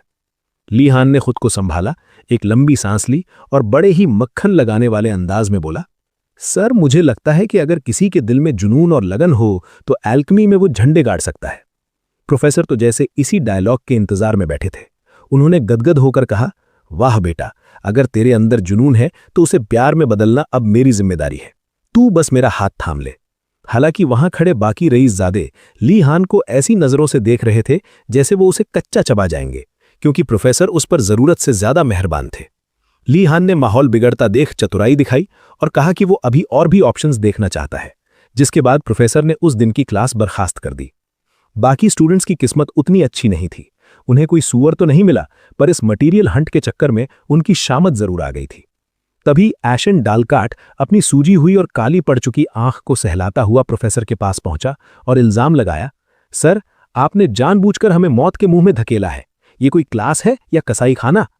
प्रोफेसर ने उसे एक कड़क देसी जवाब दिया, ओए डालकाट, एक एल्केमिस्ट को सिर्फ बूटी पीसना नहीं बल्कि ये भी पता होना चाहिए कि कब लड़ना है, कब दुम दबाकर भागना है और कब छिपकर जान बचानी है। आज जो सीखा है वो जिंदगी भर काम आएगा। योनेर ने बीच में टोकते हुए पूछा कि क्या अब भी उन्हें वो डू हर्ब जमा करनी पड़ेगी, जबकि उन्होंने पहले ही 3 सुअरों जितना खतरा मोल लिया है। प्रोफेसर ये जानकर हक्के बक्के रह गए कि ली हान की टीम ने सच में वो दुर्लभ बूटी ढूंढ ली है। उन्होंने फौरन तीनों को पास घोषित कर दिया और ली हान को एल्केमी क्लास में फिक्स कर दिया। ली हान को लगा कि वो एक जाल से निकलकर दूसरे बड़े कुएं में गिर गया है, पर उसने मुस्कुराते हुए कहा, सर, एल्केमी सीखना तो मेरा पुश्तैनी सपना था। प्रोफेसर को ली हान की ये मैच्योरिटी और जमीन से जुड़ाव देखकर बड़ा गर्व महसूस हुआ। इनाम के तौर पर प्रोफेसर ने ली हान को अपनी उस गुप्त केबिन का एक्सेस दे दिया जो जंगल के बीचों बीच थी। ली हान को पहले लगा कि वहां उसे झाड़ू पोछा करना पड़ेगा, पर प्रोफेसर ने असली धमाका किया। वहां खाना और रसद का भंडार था। प्रोफेसर ने कहा, अभी तुम लोगों को इसकी कदर नहीं है, पर जब 1 हफ्ता स्कूल की वो घटिया और बेस्वाद रोटियां चबाओगे तब तुम मेरे नाम की माला जपोगे। ली हान ने तुरंत गणित लगाया। स्कूल का खाना गोबर जैसा है, नोबल्स के पास अपना जुगाड़ है, लेकिन प्रोफेसर की केबिन में ताज़ा सब्जियां, मसाले और असली स्वाद है। मतलब उसे पूरे सेमेस्टर की बफे पार्टी का वीआईपी पास मिल गया था। ली हान के चेहरे की मायूसी 1 करोड़ की लॉटरी वाली मुस्कान में बदल गई। लेकिन ये खुशी और शांति पल भर की थी, क्योंकि प्रोफेसर ने उस घायल सुअर को वापस जंगल में आजाद कर दिया। बाकी नोबल बच्चे तो रोते पीटते अपने अपने टावर की तरफ निकल गए, पर ली हान का दिमाग तो अब राशन की जमाखोरी में लग गया था। वो नीलिया और योनेर को साथ लेकर केबिन पहुंचा। वहां उसने सुअर के विशाल शरीर को देखा और उसे काटने की तैयारी करने लगा। योनेर ने जब ली हान के चेहरे पर थोड़ी हिचकिचाहट देखी तो उसने बड़े दिल से कहा, देख भाई, अगर तू मुझे थोड़ा मांस देगा तो मैं तेरी मदद करने को तैयार हूं। नीलिया को यह सब बड़ा अजीब लग रहा था। उसने तंज कसा, ओए ली हान, तू सच में ये सब अपने हाथों से करेगा? मैंने सुना है तुम नोबल्स तो साबुन लगाने के लिए भी नौकर रखते हो। ली हान ने पलटकर बड़े ही देसी अंदाज में पूछा, क्यों नीलिया, तुझे क्या लगा मैं बस चम्मच से खाना जानता हूं? वैसे ये बता, तू शुद्ध शाकाहारी है या तुझे असली मांस से एलर्जी है? नीलिया अपनी काबिलियत और खानदानी शिकारी ईगो को बचाने के लिए तुरंत मैदान में उतर आई। प्रोफेसर उरुगुलम भी वहां मजेदार हथियार और औजार लेकर पहुंच गए। ली हान ने कमान संभाली और बड़े ही प्रोफेशनल कसाई की तरह सुअर को काटना शुरू किया। उसकी सफाई और फुर्ती देखकर नीलिया भी मान गई कि ये बंदा देसी टैलेंट का असली नमूना है। ली हान ने हिदायत दी कि मांस को लकड़ी की टहनियों पर लटकाकर स्मोक किया जाए ताकि ये खराब ना हो। उसने कसम खाई कि वो जानवर का एक एक हिस्सा बचाएगा, यहां तक कि उसकी अंतड़ियों से भी सॉसेज बनाने की प्लानिंग कर ली। जब मांस स्मोक हो रहा था और उसकी सौंधी खुशबू पूरे जंगल में फैल रही थी, ली हान ने मौका देखकर प्रोफेसर से मक्खन और ताज़ा ब्रेड की फरमाइश कर दी। प्रोफेसर उसकी बातों के जाल में ऐसे फंसे कि अपनी पैंट्री से सबसे बढ़िया मक्खन और जैम निकाल लाए।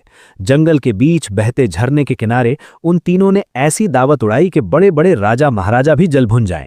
योनेर ने जैम की तारीफ करते हुए कहा, सर, आपके इस जैम ने तो ली हान के हाथ के स्मोक्ड मीट में आग लगा दी है। कई दिनों की भूख और थकान के बाद उन तीनों ने पहली बार सुकून से डकार ली। दावत खत्म होने के बाद ली हान और योनेर बचे हुए मांस को पोटलियों में पैक करने लगे। नीलिया ने बड़े भोलेपन से सुझाव दिया, यार ये काफी ज्यादा है, क्यों ना हम इसे अपने टावर के दूसरे गरीब स्टूडेंट्स के साथ बांट लें। ली हान और योनेर की आंखों में अचानक पैसों की चमक यानी डॉलर साइंस आ गए। उन्हें लगा नीलिया धंधे की बात कर रही है। नीलिया ने सफाई दी, अरे मेरा मतलब मुफ्त में बांटने का था। पर ली हान ने उसे बड़े ही कॉर्पोरेट अंदाज में समझाया, देख मेरी भोली दोस्त, ब्लू ड्रैगन टावर में सबके सब रईसों के बिगड़ैल शहजादे हैं। उनके पास पैसा पानी की तरह है, लेकिन स्वाद की कमी है। अगर हम उन्हें ये प्रीमियम स्मोक्ड मीट देंगे तो वो मुंह मांगी कीमत देंगे। थोड़ा बिजनेस करने में क्या बुराई है? लक्ष्मी घर आ रही है तो आने दे। नीलिया ने अपना सिर पीट लिया, तुम नोबल्स का कुछ नहीं हो सकता। तुम्हारी हर बात पैसे पर आकर ही क्यों रुक जाती है? उसने साफ कह दिया कि वो अपने दोस्तों को ये गिफ्ट में देगी। ली हान ने कंधे उचकाते हुए कहा, तेरी मर्जी नीलिया, पर बाद में जब जेब खाली होगी तो हमें मत कोसना। याद रखना, दोस्ती अपनी जगह और धंधा अपनी जगह। प्रोफेसर उरुगुलम ये सब तमाशा दूर से देख रहे थे। उन्हें समझ आ गया था कि ये तिकड़ी ली हान, योनेर और नीलिया जितनी टैलेंटेड है उससे कहीं ज्यादा आफत मचाने वाली है।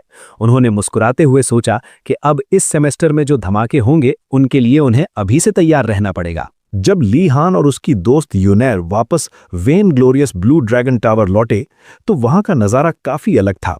ये टावर मुख्य परिसर से कटा हुआ और ताजी जंगली खुशबू से घिरा रहता है। वहां पहुंचते ही उन्होंने अपना असली गेम शुरू कर दिया। उन्होंने प्रोफेसर उरुगुलम की केबिन से लाए गए ताज़ा मांस को बारबेक्यू करना शुरू कर दिया। उनका मास्टर प्लान साफ था, भुने हुए मांस की सौंधी सौंधी खुशबू पूरे डॉर्मिटरी में फैल जाए और उन भूखे नोबल्स की लार टपकने लगे।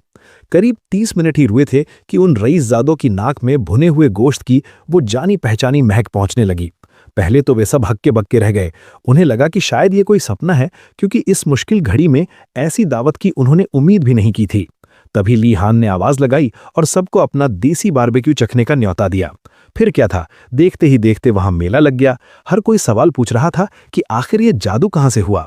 ली हान ने बड़े ही प्रोफेशनल अंदाज में सबको शांत किया और ऐलान किया, भाइयों और उनकी बहनों, आप सबकी भूख का पक्का इंतजाम हमने कर दिया है। लेकिन जैसे ही सब लोग खाने पर टूटने वाले थे, ली हान ने अपना पत्ता खोला। पर रुको, इस शाही बारबेक्यू की प्लेट 2 चांदी के सिक्के की पड़ेगी। कीमत थोड़ी ज्यादा थी, पर किसी ने चूं तक नहीं की। इन अमीर बच्चों के लिए पैसा बड़ी बात नहीं थी, लेकिन अच्छा खाना एक ऐसा लग्जरी था जिसके लिए वे जान दे सकते थे। देखते ही देखते नोबल ब्रैट्स वहां जम गए और उस नरम मसालेदार मांस पर ऐसे टूट पड़े जैसे बरसों से भूखे हों। ली हान और योनेर दूर खड़े अपनी सेल्स का हिसाब लगा रहे थे। वे खुद हैरान थे कि कीमत 3 गुना करने के बाद भी माल हाथों हाथ बिक गया। वैसे भी उन अनाड़ी नोबल्स के पास और कोई रास्ता नहीं था। वे इतने डफर थे कि उन्हें यह भी नहीं पता था कि जंगल से मांस कैसे लाते हैं। ये तो आम के आम और गुठलियों के दाम वाली बात हो गई। उसी वक्त प्रिंस गैंडो भी योनेर के मुक्के के सदमे से बाहर आया। उसका पेट ऐसे गुड़गुड़ा रहा था जैसे अंदर कोई ढोल बजा रहा हो। बाहर शोर सुनकर और वो कातिलाना खुशबू सूंघकर वो अपनी गुफा से बाहर निकला। ली हान ने उसे देखते ही आवाज दी, आओ गैंडो भाई, बैठो और बाकी सब की तरह दावत का मजा लो। गैंडो बिना सोचे समझे बैठ गया और जैसे ही बोटी उठाने वाला था, ली हान ने उसका हाथ पकड़ लिया। अरे भाई, दोस्ती अपनी जगह है और धंधा अपनी जगह। तुझे भी एक चांदी का सिक्का तो ढीला करना ही पड़ेगा। गैंडो की तो जैसे दुनिया ही उजड़ गई। क्या तू अपने जिगरी यार से पैसे मांगेगा? ली हान ने बड़े ही दार्शनिक अंदाज में उसे समझाया। देख भाई, तू एक प्रिंस है और तेरी रॉयल प्राइड तुझे मुफ्त का खाना खाने की इजाजत कैसे दे सकती है? ये तो तेरी तौहीन होगी। अब दिक्कत ये थी कि गैंडो की जेब में एक फूटी कौड़ी नहीं थी। तभी ली हान ने अपनी दरियादिली दिखाई और उसे एक क्रेडिट कॉन्ट्रैक्ट साइन करने का ऑफर दिया। गैंडो की आंखों में आंसू आ गए। उसने ली हान की तारीफों के पुल बांध दिए। भाई, तो कितना नेक दिल इंसान है। शुक्र है भगवान का कि मुझे तेरे जैसा सच्चा दोस्त मिला। गैंडो ने खुशी खुशी उस कॉन्ट्रैक्ट पर साइन कर दिए, ये सोचकर कि उसने कोई जैकपॉट जीत लिया है, जबकि ली हान और योनेर अपनी हंसी दबाए रखे थे। उस रात सब ने चैन की नींद ली। अगली सुबह ब्लू ड्रैगन टावर के स्टूडेंट्स अपनी basic magic personality education class के लिए जमा हुए। कई नोबल्स मन ही मन सोच रहे थे कि वे तो पैदा ही परफेक्ट हुए हैं, तो उन्हें इस पर्सनालिटी वाली क्लास की क्या जरूरत। ली हान को उनकी इस अकड़ पर बहुत चिढ़ हो रही थी, पर उसने अपना आपा नहीं खोया। तभी अचानक हेडमास्टर प्रकट हुए। जब स्टूडेंट्स को पता चला कि हेडमास्टर ही उनके पर्सनालिटी प्रोफेसर हैं, तो सबके चेहरे का रंग उड़ गया। हेडमास्टर ने सबको ऊपर से नीचे तक देखा और उनकी भरी हुई तोंद देखकर ताना मारा। वाह, बड़े जल्दी तुम लोगों को खाना मिल गया। मुझे लगा था कम से कम 1 महीना तो लगेगा ही। तभी एक बेवकूफ नोबल बोल पड़ा, सर, क्या आपको लगा था कि हम भूखे मरेंगे? हेडमास्टर ने उसे तुरंत डांटकर चुप कराया और कहा, मुझे खुशी है कि तुम्हारे इन खाली दिमागों को कम से कम ये तो समझ आया कि पेट कैसे भरते हैं। अंदर ही अंदर हेडमास्टर को याद आया कि ब्लू ड्रैगन टावर हमेशा खाना ढूंढने में सबसे फिसड्डी रहता है, जबकि ब्लैक टर्टल वाले सबसे तेज और व्हाइट टाइगर वाले दूसरे नंबर पर आते हैं। लेकिन इस साल नज़ारा कुछ और ही था। हेडमास्टर जान गए थे कि इस पूरी बारबेक्यू क्रांति के पीछे ली हान का शातिर दिमाग है। उन्होंने ली हान से नजरें मिलाईं और उसे मन ही मन दाद दी। उन्हें हैरानी थी कि इतने रूखे और जिद्दी वार्डनस परिवार से ली हान जैसा जुगाड़ू लड़का कैसे निकला। तभी उसी बेवकूफ नोबल ने फिर से टांग अड़ाई, सर, इस क्लास का असली मकसद क्या है? हेडमास्टर ने मुस्कुराकर सवाल उसी पर दाग दिया, तू बता, तुझे क्या लगता है? जब उसने कहा कि उसे नहीं पता, तो हेडमास्टर ने अपनी खीज निकालते हुए समझाया, देख भाई, जब तुम जैसे बेवकूफ यहां से निकलकर साम्राज्य में तबाही मचाते हो तो एम्परर मेरी गर्दन पकड़ता है। तुम्हारे सीनियर्स ने पहले ही काफी रायता फैला रखा है और गाली मुझे खानी पड़ती है। इसलिए ये क्लास बस एक सेफ गार्ड है, एक बहाना है, ताकि कल को तुम कोई कांड करो तो मैं कह सकूं कि मैंने तो इन्हें सुधारने की कोशिश की थी। हेडमास्टर ने कठोर स्वर में पूछा कि क्या वे समझ गए हैं, और फिर उन्हें चेतावनी दी कि वे अपनी कमियों को छिपाने की कोशिश बिल्कुल ना करें। चूंकि जादूगरों का भरोसा नहीं किया जा सकता, इसलिए अगर किसी ने खुद को परफेक्ट बताने की जुर्रत की तो हेडमास्टर का गुस्सा 7वें आसमान पर पहुंच जाएगा। इसके तुरंत बाद उन्होंने सबको अपनी किताबें खोलने का हुक्म दिया और पेज नंबर 1 पर लिखे मंत्र को जोर जोर से रटने को कहा। मैं अपने जादू से आम लोगों को कभी नुकसान नहीं पहुंचाऊंगा। ली हान वहां पत्थर की मूरत बना खड़ा था। वह मन ही मन सोच रहा था कि क्या ये एक अकेली क्लास उसके इन घमंडी और बिगड़े हुए साथी नोबल्स की सड़ी हुई पर्सनालिटी को सच में सुधार पाएगी। जैसे जैसे वक्त बीता, हेडमास्टर स्टूडेंट्स की फुसफुसाहट से तंग आ गए और उन्हें फौरन चुप होने का आदेश दिया। उन्होंने अपनी इच्छा जाहिर की कि शायद ये क्लास उन्हें थोड़ा और इंसान और दयालु बना सके। आगे बढ़ते हुए उन्होंने 2 वॉलंटियर्स की मांग की जो उनकी मदद कर सकें। ये सुनते ही पूरी क्लास में सन्नाटा पसर गया। हर किसी ने अपनी नजरें फेर लीं क्योंकि सबको दाल में कुछ काला लग रहा था। जब हेडमास्टर ने धमकी दी कि अगर कोई आगे नहीं आया तो वे सबकी जिंदगी नर्क बना देंगे, तब ली हान ने अपना हाथ उठा दिया।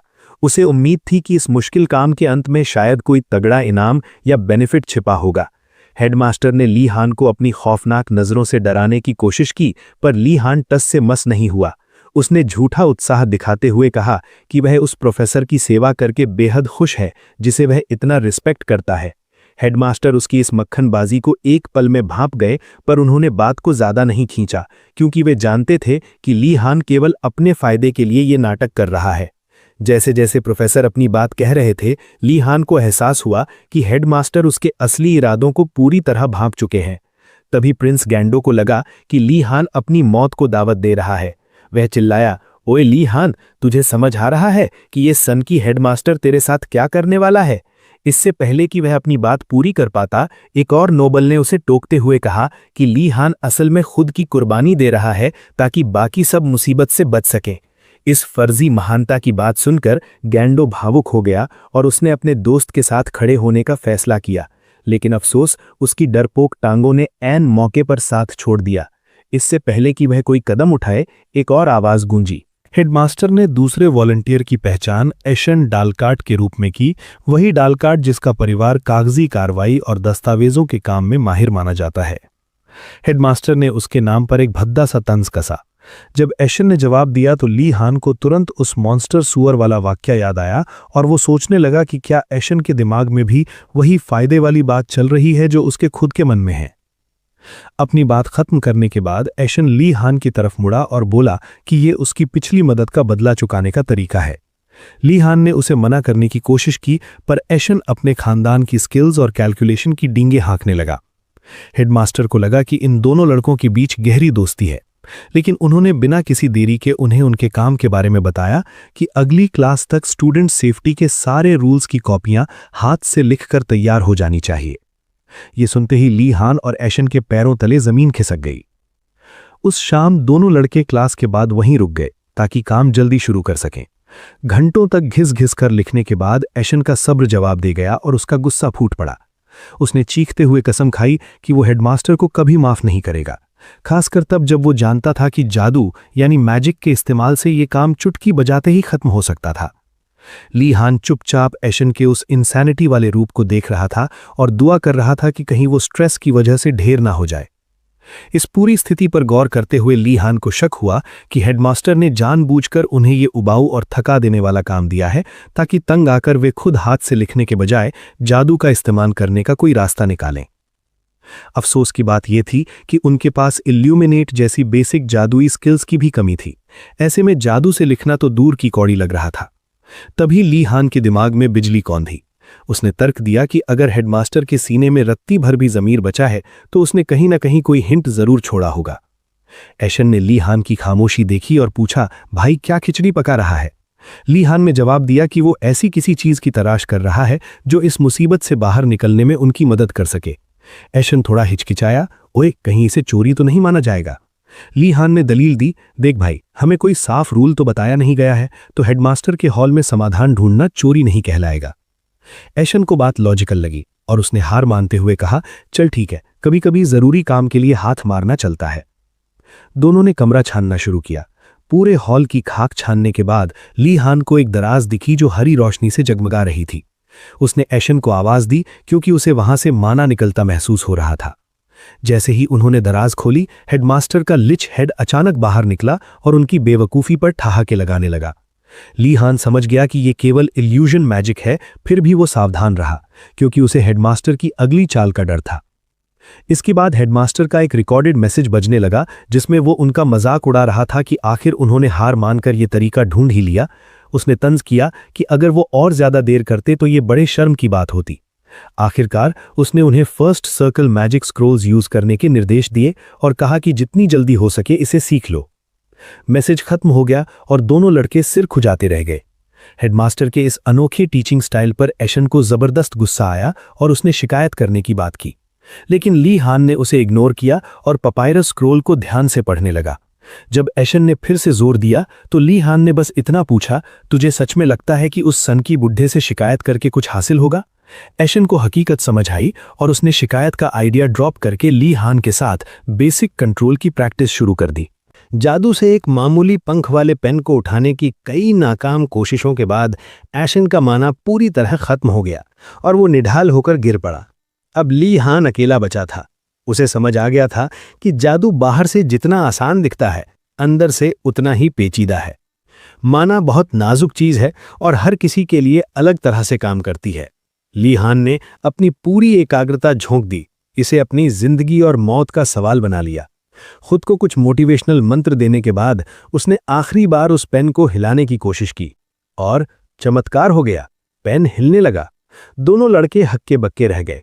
पहली बार जादू में सफलता मिली थी, लेकिन ऐशन मन ही मन ली हान वार्डिनेस की इस ताकत से थोड़ा डर भी गया। अब जब पेन उठने लगा था तो ली हान का अगला टारगेट उसे धीरे धीरे कंट्रोल करना था। उसने फिर से मंत्र फूंका, लेकिन इस बार पेन धीरे चलने के बजाय गोली की रफ्तार से ली हान के चेहरे के पास से गुजरा।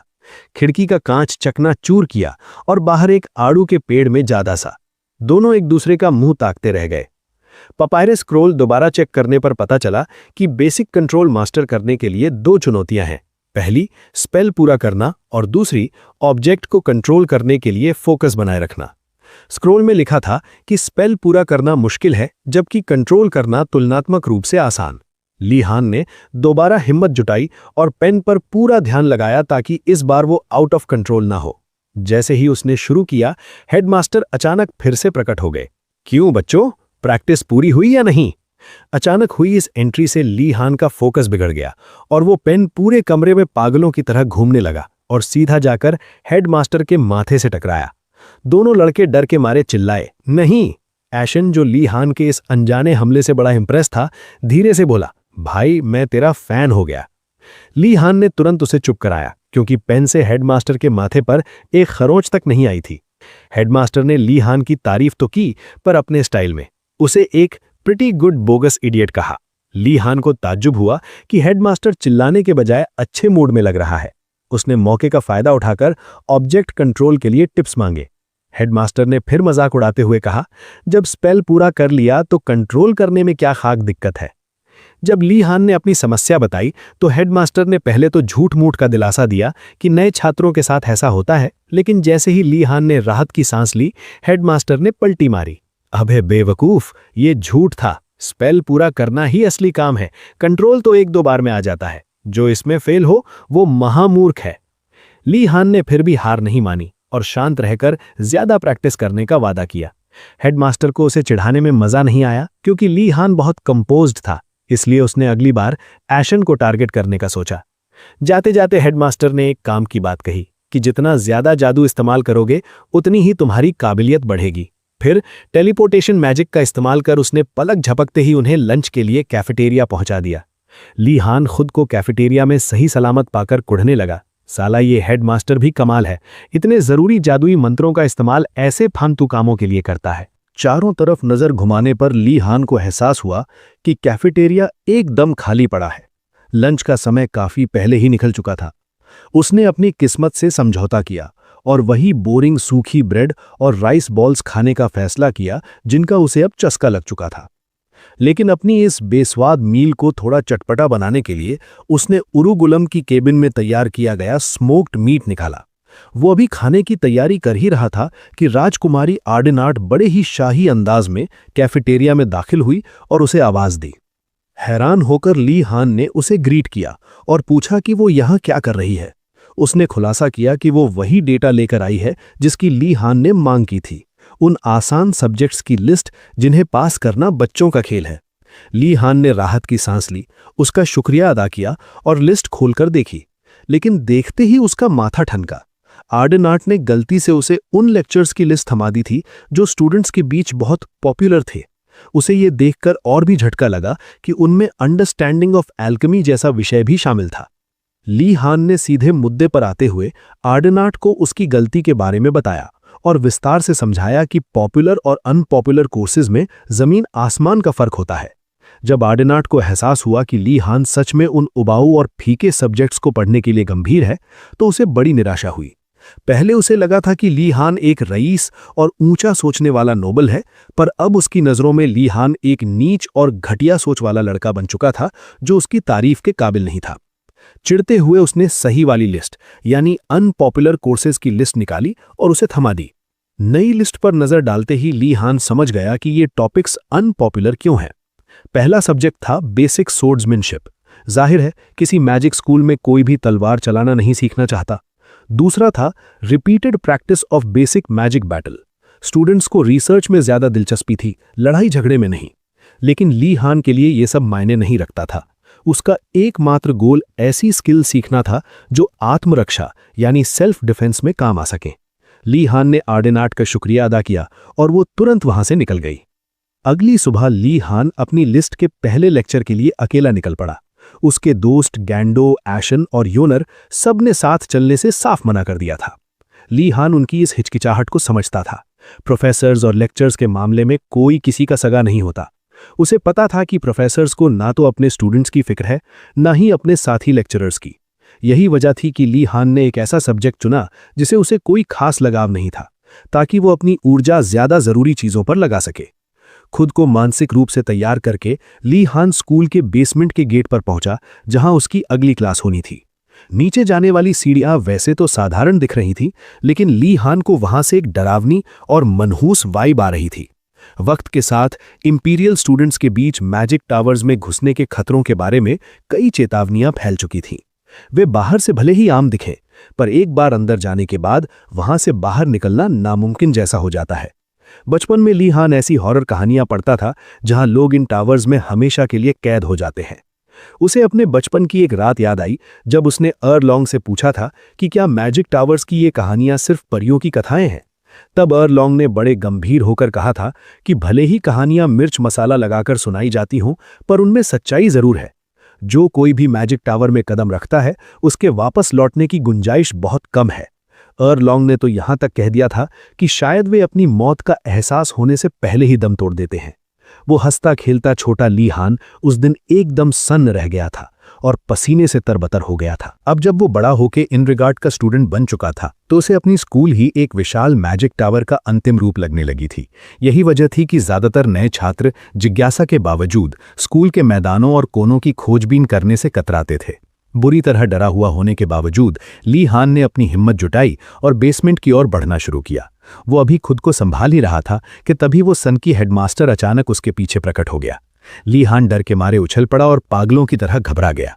खुद को शांत करने के बाद ली हान ने अपनी चिड़चिड़ाहट को छिपाया और चापलूसी भरे अंदाज में हेडमास्टर को ग्रीट किया। उसने बताया कि वो बेसमेंट की क्लास में जा रहा है और पूछा कि क्या हेडमास्टर के पास उसके लिए कोई सलाह है। हेडमास्टर ने बिना किसी लाग लपेट के साफ कह दिया कि उसके पास कोई सलाह वलाह नहीं है। जले पर नमक छिड़कते हुए उसने वादा किया कि अगर कल ली हान की लाश मिली तो वो उस पर फूल जरूर चढ़ाएगा। ली हान ने गुस्से में अपने दांत पीसे पर एक नकली मुस्कान बनाए रखी। वो हेडमास्टर को ये खुशी नहीं देना चाहता था कि वो अपना आपा खो चुका है। हेडमास्टर से पीछा छुड़ाकर ली हान अंडरग्राउंड फैसिलिटी के पहले लेवल पर उतरा। उसकी उम्मीदों के विपरीत वहां के गलियारे बिल्कुल सामान्य थे। जब वो क्लासरूम के गेट पर पहुंचा तो उसने दो छात्रों को बात करते सुना। एक पल के लिए उसे राहत मिली कि वो अकेला नहीं है, पर वो राहत भी धुएं की तरह उड़ गई। जैसे ही उन छात्रों को एहसास हुआ कि वे गलती से basic magic combat repetitive class में आ गए हैं, वे गालियां बकते हुए वहां से भाग निकले कि कौन बेवकूफ होगा जो ऐसी क्लास लेगा। ली हान की उम्मीदें टूट गईं, पर उसने साहस बटोरकर दरवाजा खोला और अंदर कदम रखा। क्लासरूम में सिर्फ 3 छात्र थे और हर किसी की डेस्क पर एक नीली ऊर्जा वाली गेंद रखी थी। ली हान को थोड़ी उम्मीद जागी, पर गौर से देखकर उसे समझ आ गया कि बाकी 2 छात्र भी जल्द ही वहां से भागने वाले हैं। उसने अपनी डेस्क पर रखी नीली गेंद को देखा और सोचने लगा कि ये क्या बला है। इससे पहले कि वो कुछ समझ पाता, पोडियम से एक भारी और डरावनी आवाज गूंजी, सब अपनी सीटों पर बैठ जाओ। ली हान ने चौंक कर ऊपर देखा। वहां एक पीला पड़ा हुआ चेहरा, उदास आंखें और लंबे नुकीले केनाइन टीथ वाला एक आदमी खड़ा था। ली हान भांप गया कि यह बंदा पक्का एक वैम्पायर है। उस आदमी ने अपना परिचय ब्लडी ग्रेग के रूप में दिया, जो उस क्लास का प्रोफेसर था, और इसी के साथ लेक्चर शुरू हुआ। प्रोफेसर ग्रेग ने विस्तार से समझाया कि उनकी डेस्क पर रखी वो नीली ऊर्जा वाली गेंद स्पिरिट स्टार स्टोन से बनी है। ये एक ऐसी मेटल है जो माना के प्रति बेहद संवेदनशील है। जैसे जैसे नक्षत्र अपनी दिव्य शक्ति छोड़ते हैं, ये पत्थर उसे सोख लेते हैं और खुद को रूपांतरित कर लेते हैं। क्लास को डेमो देने के लिए ग्रेग ने सभी छात्रों को अपना माना उस ऑर्ब के भीतर डालने का निर्देश दिया। ली हान एक पल के लिए हिचकिचाया। उसे अपनी काबिलियत पर शक था, क्योंकि इल्यूमिनेट स्पेल के दौरान उसे नाको चने चबाने पड़े थे। लेकिन उसकी हैरानी का ठिकाना नहीं रहा जब उसने पहली ही कोशिश में सफलता पा ली। उसकी नीली गेंद बाकी स्टूडेंट्स की गेंदों के साथ हवा में तैरने लगी। इतनी आसानी से इसे कंट्रोल होता देख ली हान के दिमाग की बत्ती जली। उसे शक हुआ कि ये सिर्फ पत्थर के टुकड़े नहीं हैं, ये पक्का कोई आर्टिफैक्ट्स हैं। ऑब्स पर बने निशानों को गौर से देखकर वो इस नतीजे पर पहुंचा कि इन्हें खुद ब्लडी ग्रेग ने तैयार किया है। ली हान को याद आया कि ऐसे बढ़िया आर्टिफैक्ट्स बाजार में ऊंचे दामों पर बिकते हैं। पर इससे पहले कि वो अपनी अमीरी के सपने बुनता, क्लास में हंगामा मच गया। पपी जैसे कानों वाली एक लड़की का अपनी गेंद पर से कंट्रोल खो गया। वो नीली गेंद पूरे कमरे में पागलों की तरह जूम करने लगी। बाकी स्टूडेंट्स अपनी जान बचाने के लिए इधर उधर छिपने लगे। उन्हें डर था कि कहीं वो ऑर्ब छत ना फाड़ दे। ग्रेग ने बड़े ठंडे अंदाज में उन्हें दिलासा दिया कि ऑर्ब उनकी इच्छा शक्ति से जुड़ा है और इसे कंट्रोल किया जा सकता है। सौभाग्य से प्रोफेसर ने पहले ही उन गेंदों पर एक बाइंडिंग स्पेल लगा दिया था, ताकि वे दीवारों या छत को नुकसान न पहुंचा सके। उस लड़की ने राहत की सांस ली ही थी कि तभी वो ऑर्ब छत से टकराकर वापस आया और सीधा उसके पेट में जा लगा। ग्रेग ने बड़ी बेरुखी से एक बात और जोड़ दी, देखो भाई, मेरा स्पेल इस कमरे की हिफाजत करता है, तुम्हारी नहीं। तो अपनी हड्डियों का ख्याल खुद रखना, और हां, ऑर्ब को मत तोड़ देना। उस लड़की के दर्द को पूरी तरह इग्नोर करते हुए ग्रेग ने अगला टास्क दिया, ऑर्ब्स को फिर से हवा में उड़ाओ और उनसे एक परफेक्ट सर्कल बनाओ। ली हान समझ गया कि प्रोफेसर ग्रेग कोई नरम दिल इंसान नहीं, बल्कि एक बेहद डिमांडिंग और कड़क प्रोफेसर है। ये टास्क दिखने में जितना आसान था, करने में उतना ही टेढ़ा। वो अभी संघर्ष ही कर रहा था कि तभी एक दूसरे छात्र ने सर्कल बना लिया और खुशी खुशी प्रोफेसर को आवाज दी। ग्रेग ने उसकी तारीफ करने के बजाय ठंडे स्वर में कहा, बहुत बढ़िया, अब इसे दोबारा करो। घंटों की थका देने वाली मेहनत के बाद स्टूडेंट्स पस्त हो गए। ली हान ने आखिरकार तंग आकर पूछा, सर, हमें रुकने की इजाजत कब मिलेगी? ग्रेग को इस सवाल पर थोड़ी हैरानी हुई। फिर उसने सपाट लहजे में जवाब दिया, जब तक एक परफेक्ट सर्कल नहीं बन जाता, तब तक तुम नहीं रुक सकते। ये सुनते ही 2 लड़कों ने बाथरूम जाने का बहाना बनाया। ग्रेग ने उन्हें जाने दिया, पर वे ऐसे भागे कि वापस मुड़कर नहीं आए। उनकी नीयत भांपते हुए वो पपी कानों वाली लड़की भी लड़खड़ाते हुए उनके पीछे भागी, पर थोड़ी दूर जाकर वो बेहोश हो गई। ली हान को पहले लगा कि शायद वो नाटक कर रही है, पर जब उसने पास जाकर चेक किया तो पता चला कि वो सच में मैना एग्जॉस्शन की वजह से बेहोश हो चुकी थी। जब उसने प्रोफेसर को इन्फॉर्म किया तो उन्होंने बड़े कैजुअल अंदाज में कहा, कोई बात नहीं, होश में आते ही इसे फिर से सर्कल बनाने को कहना। ली हान समझ गया कि अब इस क्लास में वो अकेला बचा है और उसे अपनी किस्मत को स्वीकार करना ही होगा। प्रैक्टिस के दौरान ली हान ने पूछा कि इस क्लास में नंबर यानी ग्रेड्स कैसे मिलते हैं। ग्रेग ने समझाया, चाहे कितने भी स्टूडेंट्स आएं, ग्रेड्स हमेशा रैंकिंग के आधार पर मिलते हैं। ये सुनते ही ली हान के चेहरे पर मुस्कान आ गई। अबे भाई, ये तो वही क्लास है जिसकी मुझे तलाश थी, उसने सोचा। अगर क्लास में कोई और है ही नहीं तो वो खुद ही नंबर 1 रहेगा। उसे वैसे भी ऐसे रेपिटेटिव और दोहराव वाले काम पसंद थे। दूसरी ओर ब्लडी ग्रेग मन ही मन ली हान के फैसले से काफी प्रभावित था। सालों से उसे आदत हो गई थी कि छात्र पहले लेक्चर के बाद क्लास छोड़कर भाग जाते थे। पिछले साल तो एक भी स्टूडेंट नहीं बचा था और ग्रेग को हेडमास्टर के साथ कॉन्ट्रैक्ट की वजह से खाली क्लास को पढ़ाना पड़ा था। वो अकेला प्रोफेसर रोज खाली हॉल में इस उम्मीद में बैठा रहता था कि कोई तो आएगा जो उसे जीने का मकसद देगा। आज ली हान वार्डनस ने उसकी उस उम्मीद को सच कर दिया था। ग्रेग को समझ आ गया था कि भले ही ली हान कम उम्र का दिखता हो, पर उसकी समझदारी और मैच्योरिटी किसी बड़े उस्ताद जैसी है। करीब 1 घंटे बाद क्लास खत्म हुई। ली हान बाहर निकला और बाथरूम के पास अपने दोस्तों योनर और गैंडो से मिला। उसने उन्हें क्लास में शामिल होने के लिए मनाने की कोशिश की। अरे भाई, बहुत आसान क्लास है, बस एक कांच की गेंद में माना डालना है और गोले बनाने हैं, फ्री के नंबर मिल रहे हैं, चल लो। गैंडो को दाल में कुछ काला लगा। उसने पूछा, अच्छा गोले बनाने के बाद क्या होता है? ली हान ने मासूमियत से कहा, वो तो प्रोफेसर ने अभी तक नहीं बताया। ये सुनते ही योनेर और गैंडो के कान खड़े हो गए। उन्हें शक होने लगा कि कहीं वो प्रोफेसर कोई फ्रॉड तो नहीं है जो उनके माना का इस्तेमाल अपने किसी गुप्त काम के लिए कर रहा है।